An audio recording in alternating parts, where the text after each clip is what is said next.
A criação e a queda, Santo Atanásio.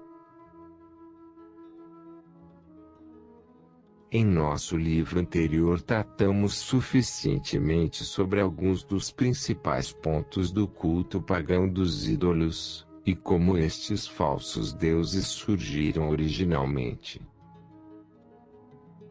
Nós também, pela graça de Deus, indicamos brevemente que o Verbo do Pai é Ele mesmo divino, que todas as coisas que existem devem seu próprio ser a sua vontade e poder e que é através dele que o Pai dá ordem à criação, por ele que todas as coisas são movidas e através dele que recebem o seu ser.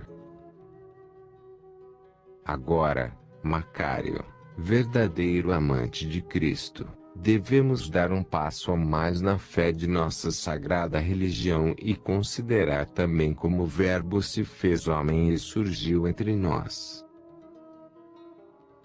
Para tratar destes assuntos é necessário primeiro que nos lembremos do que já foi dito.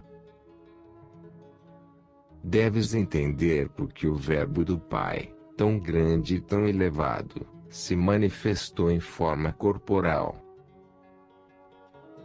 Ele não assumiu um corpo como algo condizente com a sua própria natureza, mas, muito ao contrário, na medida em que ele é Verbo, ele é sem corpo. Manifestou-se em um corpo humano por esta única razão, por causa do amor e da bondade de seu Pai, pela salvação de nós homens. Começaremos, portanto, com a criação do mundo e com Deus seu Criador, pois o primeiro fato que deves entender é este: a renovação da criação foi levada a efeito pelo mesmo Verbo que a criou em seu início. Em relação à criação do universo e à criação de todas as coisas tem havido uma diversidade de opiniões, e cada pessoa tem proposto a teoria que bem lhe apraz. Por exemplo, alguns dizem que todas as coisas são auto-originadas e, por assim dizer, totalmente ao acaso. Entre estes estão os epicúreos, os quais negam terminantemente que haja alguma inteligência anterior ao universo. Outros fazem seu ponto de vista expressado por Platão, aquele gigante entre os gregos. Ele disse que Deus fez todas as coisas da matéria pré-existente e iniciada, assim como o carpinteiro faz as suas obras da madeira que já existe. Mas os que sustentam esta opinião não se dão conta que negar que Deus seja Ele próprio a causa da matéria significa atribuir-lhe uma limitação, assim como é indubitavelmente uma limitação por parte do carpinteiro que ele não possa fazer nada a não ser que lhe esteja disponível madeira. Então, finalmente, temos a teoria dos gnósticos, que inventaram para si mesmos um artífice de todas as coisas, outro que não o Pai de nosso Senhor Jesus Cristo. Estes simplesmente fecham os seus olhos para o sentido óbvio das Sagradas Escrituras. Tais são as noções que os homens têm elaborado. Mas pelo divino ensinamento da fé cristã nós sabemos que, pelo fato de haver uma inteligência anterior ao universo, este não se originou a si mesmo, por ser Deus infinito, e não finito, o universo não foi feito de uma matéria pré-existente, mas do nada e da absoluta e total não existência, de onde Deus o trouxe ao ser através do Verbo.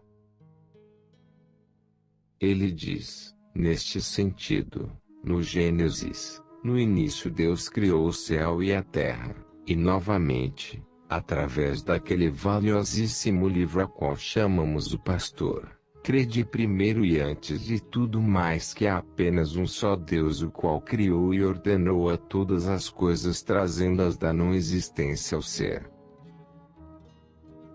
Paulo também indica a mesma coisa quando nos diz: pela fé conhecemos que o mundo foi formado pela palavra de Deus, de tal modo que as coisas visíveis provieram das coisas invisíveis. Hebreus 11,3. Pois Deus é bom, ou antes, Ele é a fonte de toda bondade, e é impossível por isso que lhe deva algo a alguém. Não devendo a existência a ninguém, Ele criou todas as coisas do nada mediante seu próprio Verbo, nosso Senhor Jesus Cristo, e de todas as suas criaturas terrenas Ele reservou um cuidado especial para a raça humana. A eles que, como animais, eram essencialmente impermanentes, Deus concedeu uma graça de que as demais criaturas estavam privadas, isto é, a marca de sua própria imagem, uma participação no ser racional do próprio Verbo, de tal modo que, refletindo-o, eles mesmos se tornariam racionais expressando a inteligência de Deus tanto quanto o próprio Verbo, embora em grau limitado. Deste modo, os homens poderiam continuar para sempre na bem-aventurada e única verdadeira vida dos santos no paraíso. Como a vontade do homem poderia, porém, voltar-se para vários caminhos, Deus assegurou-lhes esta graça que lhes havia concedido, condicionando-a desde o início a duas coisas. Se eles guardassem a graça e retivessem o amor de sua inocência original, então a vida do paraíso seria sua, sem tristeza, dor ou cuidados, e após ela haveria a certeza da imortalidade no céu.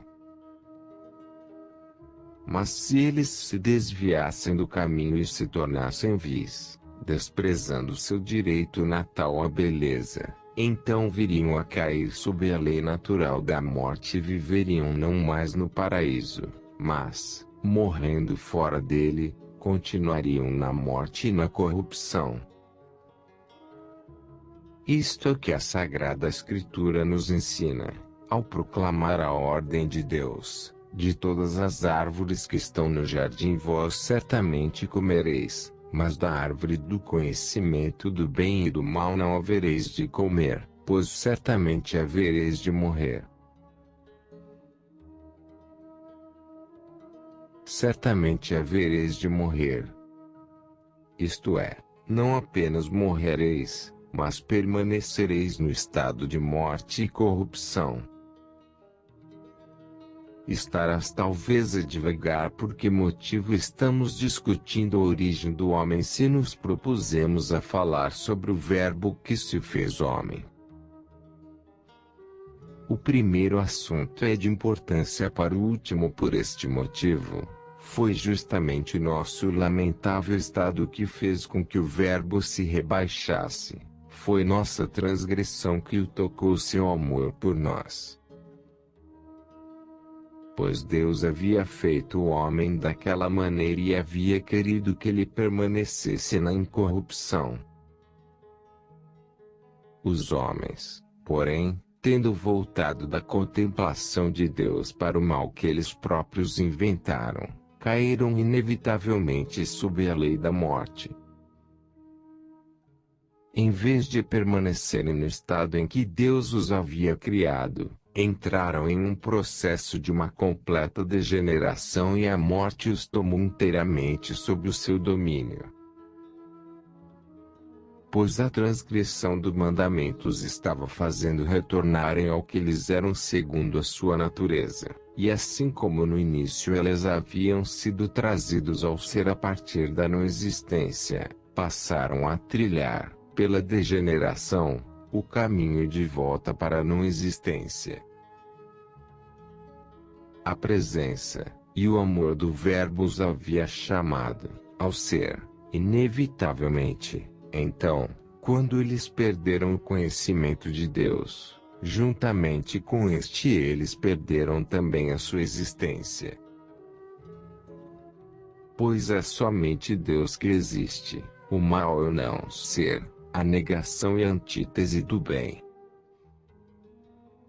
Pela natureza, de fato, o homem é mortal, já que lhe foi feito do nada, mas ele traz também consigo a semelhança daquele que é, e se ele preservar esta semelhança através da contemplação constante, então sua natureza seria despojada de seu poder e ele permaneceria indegenerescente. De fato, é isso que vemos escrito no livro da sabedoria. A observância de suas leis é a garantia da imortalidade. Sabedoria 6,18. E, corrompido, o homem seria como Deus, conforme diz a própria Escritura, onde afirma: eu disse, sois deuses, e todos os filhos do Altíssimo. Mas vós como homens morrereis, caireis como um príncipe qualquer. Salmo 81,6. Esta, portanto, era a condição do homem. Deus não apenas o havia feito do nada, mas também lhe tinha graciosamente concedido a sua própria vida pela graça do Verbo. Os homens, porém, voltando-se das coisas eternas para as coisas corruptíveis, pelo conselho do demônio, se tornaram a causa de sua própria degeneração para a morte, porque, conforme dissemos antes, embora eles fossem por natureza sujeitos à corrupção, a graça de sua união com o Verbo os tornava capazes de escapar na lei natural, desde que eles retivessem a beleza da inocência com a qual haviam sido criados. Isto é o mesmo que dizer que a presença do Verbo junto a eles lhes fazia de escudo, protegendo-os até mesmo da degeneração natural, conforme também o diz o livro da sabedoria. Deus criou o homem para a imortalidade como uma imagem de sua própria eternidade, mas pela inveja do demônio entrou no mundo a morte. Sabedoria 2:23. Quando isto aconteceu, os homens começaram a morrer e a corrupção correu solta entre eles, tomou o poder sobre os mesmos até mais do que seria de se esperar pela natureza, sendo esta a penalidade sobre a qual Deus os havia avisado, prevenindo-os acerca da transgressão do mandamento. Na verdade, em seus pecados os homens superaram todos os limites. No início inventaram a maldade, envolvendo-se desta maneira na morte e na corrupção, passaram a caminhar gradualmente de mal a pior, não se detendo em nenhum grau de malícia, mas, como se estivessem dominados por uma insaciável apetite, continuamente inventando novos tipos de pecados. Os adultérios e os roubos se espalharam por todos os lugares, os assassinatos e as rapinas encheram a terra, a lei foi desrespeitada para dar lugar à corrupção e à injustiça, todos os tipos de iniquidades foram praticados por todos, tanto individualmente como em comum. Cidades fizeram guerra contra cidades. Nações se levantaram contra nações, e toda a terra se viu repleta de divisões e lutas, enquanto cada um porfiava em superar outro em malícia. Até os crimes contrários à natureza não foram desconhecidos, conforme nos diz o apóstolo mártir de Cristo. Suas próprias mulheres mudaram o uso natural em outro uso, que é contra a natureza, e os homens também, deixando o uso natural da mulher, arderam nos seus desejos um para com o outro, cometendo atos vergonhosos com seu próprio sexo, e recebendo em suas próprias pessoas a recompensa devida pela sua perversidade. Romanos 1, 26-7. Santo Atanásio. Antologia, a Criação e a Queda.